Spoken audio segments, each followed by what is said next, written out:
کابینەی نوێی ڕەئیسی ڕاگەیاندنی شەڕ دژ بە خەڵک.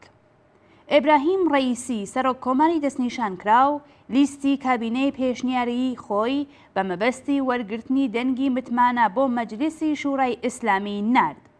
نیوەی وەزیرانی دیاریکراو هەر کامیان بە شێوەیەک لە دەورەی یەکەمی سەرۆک کۆماری ئەحمەدی نژاددا حوزوریان بووە.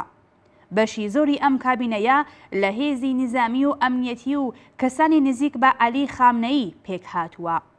ژنان کە نیوەی کۆمەڵن لەم لیستەدا حوزوریان نییە. وەزیری ناوخۆی پێشنیار کراو کەسێکی تێرۆریستەکە بەهۆی ڕێکخستنی تەقینەوە لە ئارژانتین و کوژرانی دەیان کەس لە ناوەندی یەهودیەکانی ئەم وڵاتە ناوی لە ناو لیستی پۆلیسی نێونەتەوەییدایە. وەزیری تەندروستیەکەی دژی هاوردەکردنی واکسینی کۆرۆنایە و وەزیری دەرەوەشی بناژۆخوازێکی دەمارگرژە. حوزوری پاسدار زەرغامی لە کابینەی نوێدا کە ساڵانێک سەرۆکی سدا و سیمای کۆماری ئیسلامی بووە نیشانەی ئەوەیە کە چ توانایەک بۆ پرۆپاگەندە و تەبلیغاتی ڕژیم بەکاردەگیرێت تا هەرچی دزێوی و ناحەزیە باش و قابلی قبول نیشانی بدەن. ڕۆستەم قاسمی تۆمەتباری گەندەڵی پێتروشیمی کە لە قۆناغێکدا وەزیری نەوتی ئەحمەدی نژاد بوو لە ئێستادا بووەتە وەزیری ڕێگا و شارسازی. کابینێ کە سەرۆکەکەی بکوژێکی پیشەیە و وەزیرانی زۆربەیان لە مۆرە ئەمنیەتی و نظامیەکان و دژی زانست و تەکنۆلۆژی دوژمنی ئازادی و مافی ئینسان و تەنیا توانە و تایبەتمەندیان نزیک بوونەوە لە باندی خامنەئی و لێهاتوویە لە سەرکوت و ئەشکەنجە دەبێت چه داهاتوویەک بۆ خەڵکی ئێران بە دیاری بێنن. لە سەردەمی پێکهاتنی کابینەی نوێی ڕەئیسیدا ڕژیمی ئێران لەگەڵ قەیرانگەلێکی کەمەرشکێن لە ناوخۆ و دەرەوەی ئێران بەرەو ڕووە. بەڵام ئەم کابینەیە نیشانی دەدات کە ڕژیم هیچ پلانێکی بۆ ڕوبەڕووبوونەوە لەگەڵ قەیرانەکان نییە. تایبەتمەندی هاوبەشی ئەم کابینەیە بێجگە لە سەرسپێریان بە عەلی خامنەئی ڕۆڵی سەرەکی و کلیلی ئەوانە لە پێکهێنانی قەیرانی سیاسی، ئابووری، کۆمەڵایەتی، نێونەتەوەیی و ژینگەیی. سەرۆکی کابینە واتە ڕەئیسی خۆی نمونەی بەرچاو و دیاری ئەم کابینەیەیە.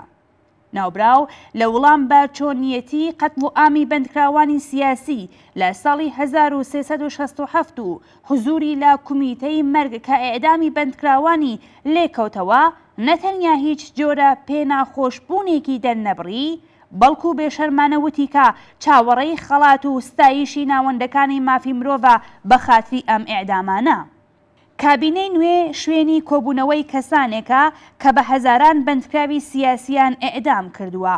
ئابووری ئێرانیان بردووەتە سەر لێواری داڕمان و ئیفلاس، ژینگەیان بەرەو نابوودی بردووە، تێرۆریان لە دەرەوە و سەرکوتیان لە ناوەوە ڕێک خستووە و لە ڕێگەی سدا و سیماوە بۆ ماوەی چەندەیە درۆ و چاواشەکاریان کردووە و بەردەوام خوێیان بە برینی خەڵکدا کردووە. کرێکاران، بێکاران، خەڵکی خوزستان، سیستان و بەلوچستان، کوردستان و ژنان لە کابینەی ئەمنیەتی و نیزامی ڕەئیسی چه وەڵامێک لە پێناو وەدی هاتنی خواستەکانیان وەردەگرن. لە پێشینەی یەک بە یەکی ئەندامانی ئەم کابینەیەدا هیچ شتێک بێجگە لە دەستدرێژی بۆ سەر مافە سەرەتاییەکانی خەڵک، گەندەڵی و تێرۆر و جەنایەت بەدی ناکرێت. نەخۆشی کۆڕۆنا بووەتە کارەساتێکی گەورەی مرۆیی لە ئێران و نەتەنیا تەخت و ئیمکاناتی پێویست لە نەخۆشخانەکاندا بوونیان نییە و نەخۆشەکان لە سالۆنە پیس و ناسالمەکاندا لەسەر ئەرز ڕاکێشاون، پەرستاران و پزیشکان و باقی کادری دەرمانیش ماندوون و نەخۆش کەوتوون. تەنانەت بە ئیدعای خودی کاربەدەستانی ڕژیم تابوت و شوێنی ناشتنی پێویستیشیان نییە. ڕووبارەکان، تاڵاوەکان و دەریاچەکان یەک لە دوای یەک وشک دەبن و ئێران لەگەڵ کارەساتێکی ژینگەیی بە تەواو مانە ڕووبەڕووە.